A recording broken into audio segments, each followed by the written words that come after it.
Headlines वठी आगाह कयूं कि सरहद में प्लाट की मालिकी तां लखण ऐं पहोड़ बिरादरी के बिंदरियुनि में झेड़े के नतीजे में 5 ॼणा ज़ख़्मी थिया आहिनि।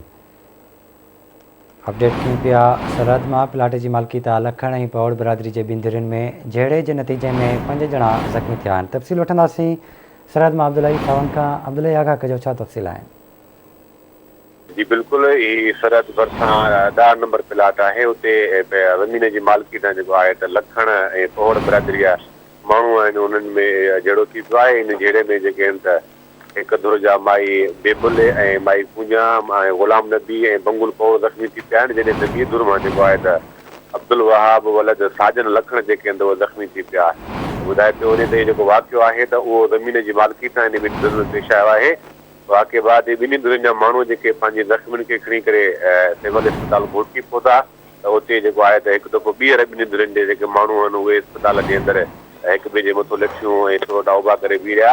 ऐं अस्पताल जे अंदरि ॿीहर जहिड़े सबबु जेको आहे त एमरजेंसी वार्ड में जेके सिहत खाते जा मुलाज़िम ड्यूटी करे रहिया हुआ उहे अस्पताल छॾे फरार थी विया।